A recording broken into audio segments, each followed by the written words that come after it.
YS Rajasekhara Reddy గారిని వెనకాల నుంచి పొడిచింది జగన్మోహన్ రెడ్డి, వివేకానంద గారిని గొడ్డలతో పొడిచింది జగన్మోహన్ రెడ్డి. అలానే వారికి ఎవడైతే ఎమ్మెల్యేలు కానీ మంత్రులు కానీ ఎవరు పొడిచారండి? ఎందుకంటే అదే జనసేనలో ఉంటే పవన్ కళ్యాణ్ గారు వరుణ్ గారికి పదవి ఇస్తారు. ఆయన జనసేనలో వెళ్ళాడు, తెలుగుదేశంలో ఉన్నాడు. తెలుగుదేశంలో ఉన్న వాళ్ళకి పవన్ కళ్యాణ్ గారు పదవి లేరు.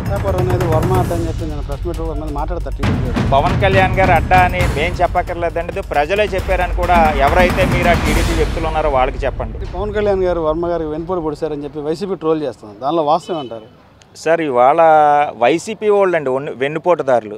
వైఎస్ రాజశేఖర రెడ్డి గారిని వెనకాల నుంచి పొడిచింది జగన్మోహన్ రెడ్డి, వివేకానంద గారిని గొడ్డలతో పొడిచింది జగన్మోహన్ రెడ్డి. అలానే వారికి ఎవడైతే ఎమ్మెల్యేలు కానీ మంత్రులు కానీ ప్రతి ఒక్కరికి కూడా వెనకాల నుంచి వెన్నుపోటు పొడిచింది జగన్మోహన్ రెడ్డి. పవన్ కళ్యాణ్ గారు ఎప్పుడూ కూడా ఆయన దారి రహదారండి. వెన్నుపోటు అనేది ఎవరికి పొడవరు అనేది కూడా మీకు చెప్తున్నాను అనమాట. పిఠాపురం అనేది వర్మ అడ్డా అని చెప్పి నేను ప్రెస్ మీట్లో మాట్లాడతారు. టీడీపీ వాళ్ళు ఏం చెప్తారు? ప్రజెంట్ ఏమో పిఠాపురం వచ్చేసి పవన్ కళ్యాణ్ గారు అడ్డా అని మీరు చెప్తారు. పవన్ కళ్యాణ్ గారు అడ్డా అని మేము చెప్పక్కర్లేదండి, ఇక్కడ ప్రజలు చూపించారు. ఎందుకంటే సుమారు 77,000 మెజారిటీ అంటే సామాన్య విషయం కాదు సార్. జగన్మోహన్ రెడ్డి గారి కన్నా 10,000 మెజారిటీ ఎక్కువ వచ్చిందండి పవన్ కళ్యాణ్ గారు ఇక్కడ. కాబట్టి ఎవరు అడ్డావో మేము చెప్పక్కర్లేదు, ప్రజలే చెప్పారని కూడా ఎవరైతే మీరు ఆ టీడీపీ వ్యక్తులు ఉన్నారో వాళ్ళకి చెప్పండి. ఏంటి 10 సంవత్సరాల నుంచి కష్టపడ్డారండి నాగబాబు గారు. ఎలక్షన్ టైంలో కూడా ఆయన హెల్త్ బాగోలేదు, కాలు ఆపరేషన్ అయింది, అయినా కానీ వచ్చారు. నాగబాబు గారు అసలు పవన్ కళ్యాణ్ గారిని ఎన్నంటి ఉన్నారండి, ఎప్పుడు కూడా వదలలేదండి. అది ఈ వారసత్వం రాజకీయం కాదండి. వ్యతిరేకం అంటే అది వారసత్వం రాజకీయం కాదండి. ఆయనకి ముఖ్యమంత్రి పదవి ఇవ్వలేదు కదండి, ఎమ్మెల్యే ఇవ్వలేదు కదండి, ఎంపీ ఇవ్వలేదు కదండి.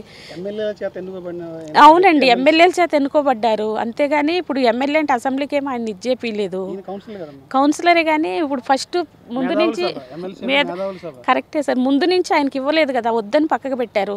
మా జనసేన వాళ్ళు కూడా కోరుకుంటున్నారు, ఎందుకంటే మా వీర మహిళలు కానీ జన సైనికులు కానీ కష్టపడ్డారు, సార్తో పాటు కష్టపడ్డారు, ఫస్ట్ నుంచి ఉన్నారు.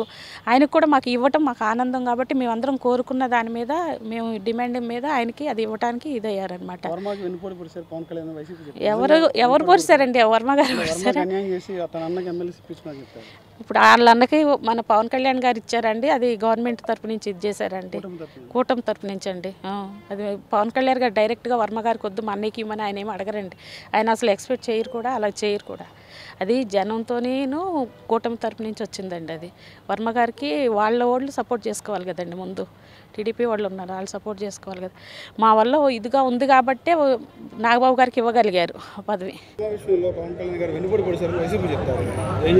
అది వాళ్ళు ఆ యొక్క అన్యోన్యత చూసి తట్టుకోలేక ఓర్చుకోలేక ఐకమత్యమే మహాబలం అన్నట్టుగా ఉన్నారని తట్టుకోలేక అటువంటి మాటలు వదంతులు వాళ్ళు వేస్తున్నారు. ఇచ్చిన మాట తప్పాడు పవన్ కళ్యాణ్, వర్మకి వెన్నుపోటు పొడిచారు, సొంత అన్నకి ఎమ్మెల్సీ ఇప్పించుకున్నారని చెప్పి వైసీపీ కొంత ప్రచారం చేస్తుంది.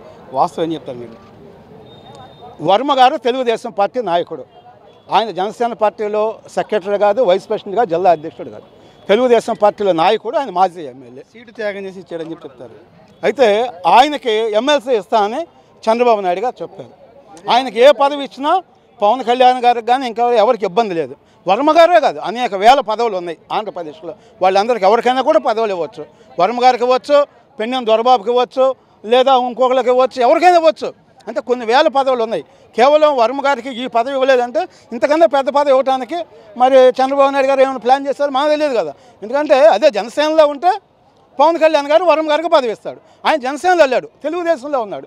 తెలుగుదేశంలో ఉన్న వాళ్ళకి పవన్ కళ్యాణ్ గారు పదవి లేరు. అంటే ఈ వైసీపీ అంటేనే క్రిమినల్స్ పార్టీ, ఈ జైలు పార్టీ ఎలాంటి అవసత్యాలను ప్రసాదం చేసేది.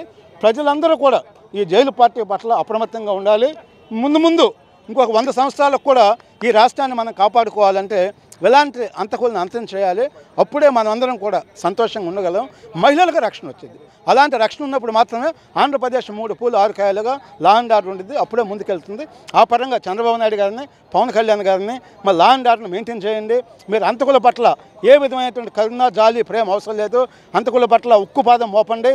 ఎవరైనా సరే సంఘ విద్రోహకులు దారుణాలు, మహిళలను హత్యలు, రేపులు చేస్తుంటే ఎన్కౌంటర్లు చేయాలని డిమాండ్ చేస్తారు.